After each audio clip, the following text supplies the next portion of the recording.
Halo sobat, balik lagi di channel Epan Studio. Di bumi ini, kita bisa menjumpai berbagai macam jenis serangga. Bahkan, bisa dikatakan bumi yang sekarang kita huni ini sudah penuh dengan serangga. Itu saking banyaknya. Dan habitat mereka pun beragam. Ada yang hidup di darat, dan ada pula yang hidup di air. Ketika kita berbicara tentang serangga, beberapa serangga di bumi ini diklasifikasikan ada yang termasuk serangga yang berbahaya bagi manusia dan ada yang termasuk serangga yang tidak berbahaya bagi manusia. Tapi khusus untuk episode kali ini kita akan membahas serangga yang memberikan begitu banyak manfaat kepada manusia. Jadi simak terus video ini hingga selesai dan mari kita mulai pembahasan tentang lebah.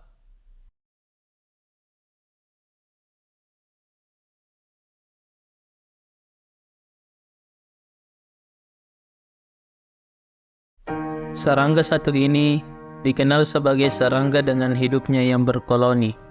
Semua lebah masuk dalam suku atau famili Apoidae, ordo Hymenoptera, serangga bersayap selaput.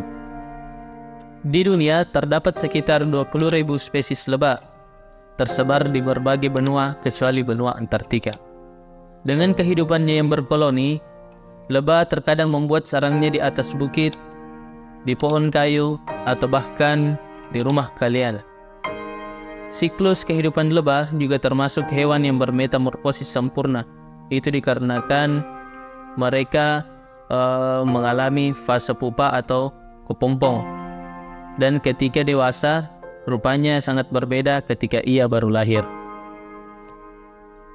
Serangga ini sangat berperan penting dalam penyerbukan dengan mengumpulkan nektar bunga hingga menghasilkan sebuah madu yang berkualitas dan penuh manfaat yang bisa kita konsumsi hingga saat ini. Dalam satu koloni lebah, terdapat 3 kelas utama yang sangat berperan penting, yaitu queen, atau ratu, drone, penjelajah, dan worker, pekerja. Jadi, 3 kelas ini sangat berperan penting dalam satu koloni lebah.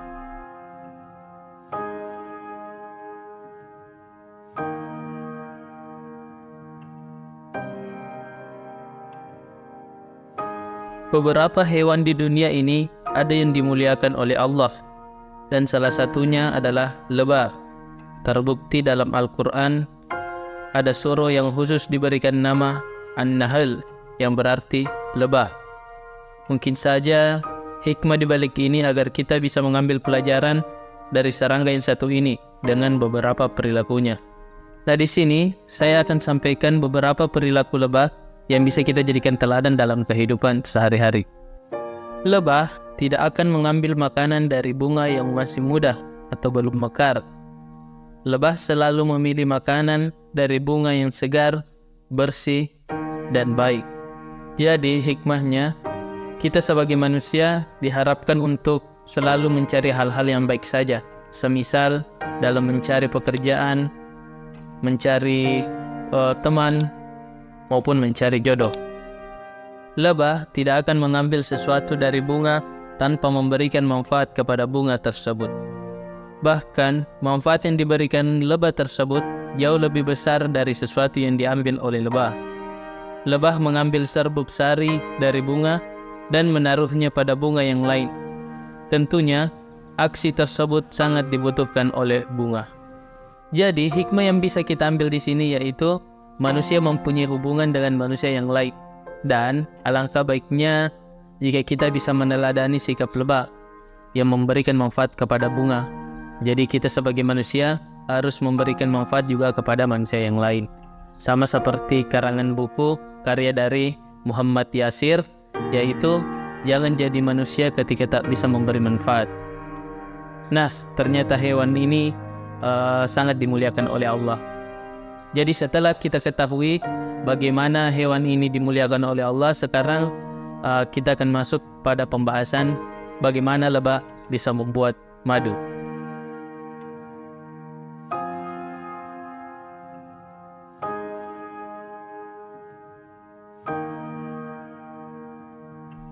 Sejak kecil hingga sekarang, kita pernah dianjurkan untuk mengkonsumsi madu, dikarenakan berbagai manfaatnya bagi kesehatan tubuh. Dengan rasa manisnya dan aroma khasnya, madu juga terkadang dijadikan sebagai bahan pelengkap makanan, seperti roti bakar madu, teh madu, dan ayam bakar madu. Tentunya lezat, bukan?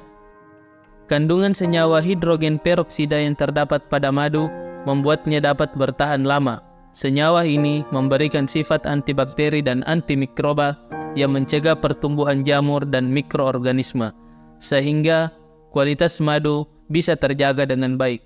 Bahkan, ada seorang penjelajah yang menemukan madu di dalam botol yang berusia 2000 tahun dalam situs makam Mesir kuno, mengatakan bahwa madu itu masih nikmat, layaknya madu segar, padahal sudah tertimbun begitu lama. Madu adalah satu-satunya sumber makanan yang mengandung pinosembrin, yaitu senyawa antioksidan yang berkaitan dengan peningkatan fungsi otak. Madu terbuat dari nektar, sedangkan nektar adalah cairan manis yang diproduksi oleh bunga untuk menarik serangga penyerbuk.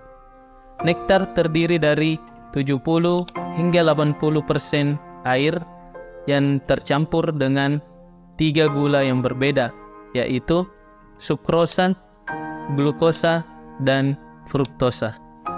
Kemudian, lebah mendatangi bunga yang sudah mekar dan menghisap nektar melalui belalainya yang berongga dan menyimpannya di ruang pertama perut mereka, yang disebut dengan proventriculus.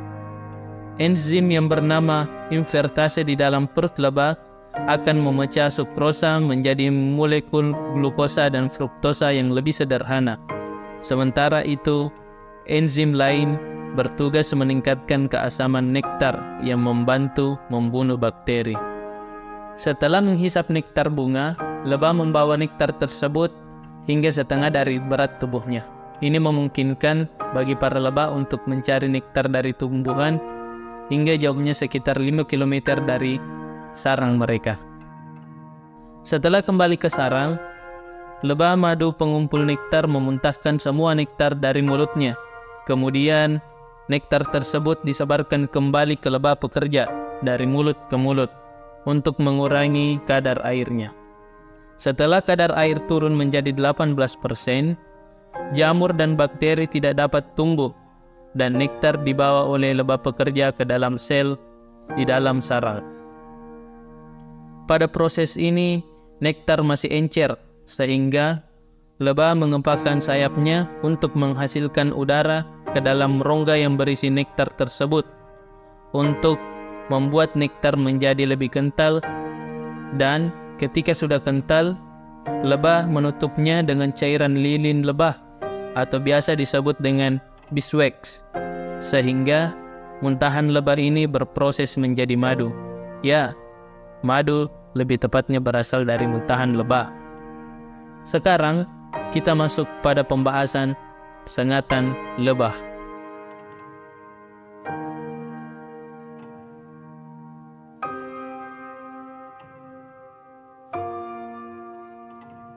Sebahagian dari kita takut sama lebah, ya karena lebah bisa menyengat. Lebah menyengat ketika mereka merasa terancam. Ya walaupun sengatannya tidak begitu fatal, tetapi sengatannya ini dapat menimbulkan rasa nyeri dan pembengkakan. Racun pada sengatan lebah dapat menimbulkan alergi hebat, tentunya pada orang yang memiliki riwayat tertentu, dan tingkat keparahannya bisa menyebabkan kematian. Baik, terima kasih telah menyaksikan video ini hingga selesai.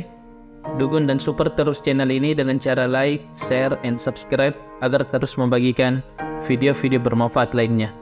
Sampai ketemu di episode menarik lainnya, dan salam dunia edukasi.